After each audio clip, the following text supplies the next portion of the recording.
Assalamualaikum warahmatullahi wabarakatuh. Selamat pagi.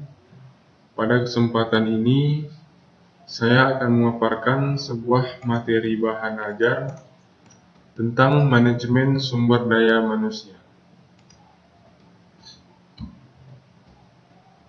Pengantar manajemen sumber daya manusia. Pengertian manajemen sumber daya manusia. Nah, apa itu manajemen sumber daya manusia? Yaitu pemanfaatan para individu untuk mencapai tujuan-tujuan organisasi. Tujuan manajemen sumber daya manusia adalah meningkatkan kontribusi produktif para karyawan bagi organisasi secara strategi. Nah, strategi itu proses untuk mengkonformulasi dan menerapkan sebuah strategi etis dan bertanggung jawab sosial. Sumber daya manusia itu adalah aset yang harus dikelola secara cermat dan sejalan dengan kebutuhan organisasi. Perbedaan manajemen sumber daya manusia dengan manajemen personalia.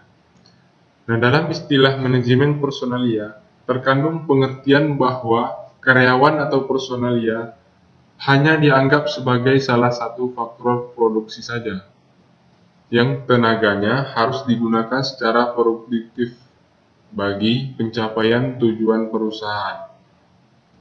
Sedangkan dalam istilah manajemen sumber daya manusia, terkandung pengertian bahwa karyawan atau sumber daya manusia yang ada dalam perusahaan merupakan aset atau kekayaan milik yang berharga perusahaan, sehingga harus dipelihara dan dipenuhi kebutuhannya dengan baik. Tujuan organisasi: memastikan bahwa manajemen sumber daya manusia berkontribusi pada efektivitas organisasi. Nah, efektivitas organisasi ini adalah tingkat keberhasilan organisasi dalam usaha untuk mencapai tujuan atau sasaran. Departemen Sumber Daya Manusia membantu para manajer untuk mencapai tujuan-tujuan organisasi. Nah, dalam hal ini, para manajer tetap bertanggung jawab penuh atas para bawahannya. Departemen Sumber Daya Manusia hanya memberikan dukungan dalam hal-hal yang terkait dengan pengelolaan sumber daya manusia. Tujuan personal. Tujuan personal membantu para karyawan mencapai tujuan-tujuan pribadi mereka, sejauh tujuan-tujuan mendorong kontribusi individual bagi organisasi. Tujuan personal para karyawan akan tercapai jika para karyawan dipelihara, dipertahankan, dan juga dimotivasi. Nah, jika tidak, kinerja dan kepuasan karyawan ini akan menurun dan karyawan bisa meninggalkan suatu organisasi tersebut. Fungsi-fungsi manajemen sumber daya manusia. Yang pertama, persiapan dan seleksi.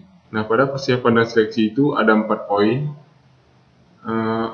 Yang pertama, analisis dan desain jabatan, kemudian perencanaan sumber daya manusia, kemudian rekrutmen, dan seleksi. Terus yang kedua, pengembangan dan evaluasi. Nah, di sini juga ada 4 poin. Yang pertama, orientasi, penempatan dan PHK, kemudian pelatihan dan pengembangan, kemudian perencanaan karir, dan penilaian kinerja. Tugas-tugas manajemen sumber daya manusia. Pada bidang pertama, kompensasi.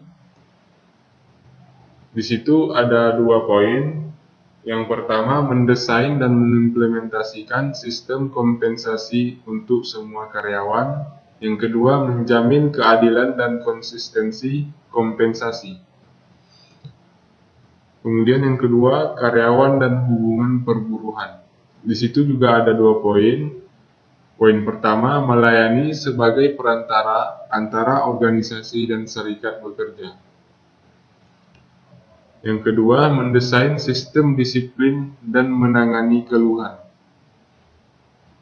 Kemudian yang ketiga, kesehatan dan keselamatan kerja. Di situ juga terdapat 2 poin. Yang poin pertama, mendesain dan mengimplementasikan untuk menjamin kesehatan dan keselamatan kerja. Poin kedua, menyediakan kebutuhan atau bantuan untuk mengatasi persoalan pribadi karyawan yang berpengaruh pada pelaksanaan kinerjanya. Kemudian yang ketiga, riset sumber daya manusia. Di situ juga ada 2 poin. Yang poin pertama, menyediakan informasi sumber daya manusia. Kemudian poin kedua, mendesain dan mengimplementasikan sistem komunikasi karyawan. Baiklah, kita lanjut. Permasalahan sumber daya manusia. Di sini ada 8 poin. Pada poin pertama, kesalahan penempatan orang dalam suatu pekerjaan. Nah, di sini artinya seorang pemimpin menempatkan seorang karyawan itu bukan pada bidangnya atau bukan pada profesinya. Kemudian yang kedua, turnover yang tinggi itu proses keluar masuknya karyawan di suatu perusahaan. Nah, proses keluar masuknya karyawan di suatu perusahaan yang terlalu tinggi. Kemudian yang ketiga, rendahnya kinerja karyawan dalam melaksanakan pekerjaan. Kemudian poin yang keempat, pembuangan waktu yang tidak efektif dalam melaksanakan pekerjaan. Yang kelima, diskriminasi dalam memperlakukan karyawan, yaitu sikap membedakan secara sengaja terhadap golongan-golongan yang berhubungan dengan kepentingan tertentu. Nah, itu diskriminasi. Kemudian, angka kecelakaan kerja yang tinggi. Kemudian, ketidakadilan dalam pengupahan. Artinya, seorang pemimpin itu memilih-milih dalam mengupah karyawannya. Padahal, pekerjaan dan tanggung jawab dan tingkatan karyawannya itu sama.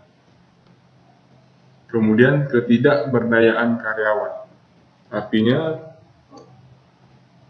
karyawan ditekan hanya untuk bekerja, juga tidak mengembangkan suatu karir atau prestasinya yang ia miliki, sehingga karyawan tersebut sulit untuk berkembang dalam dunia kerjanya.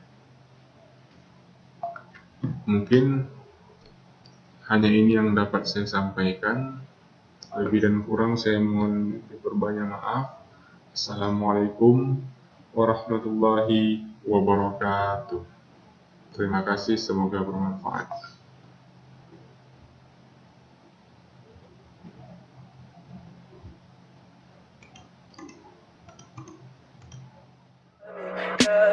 Tell me pretty lies, look me in the face, tell me that you love me.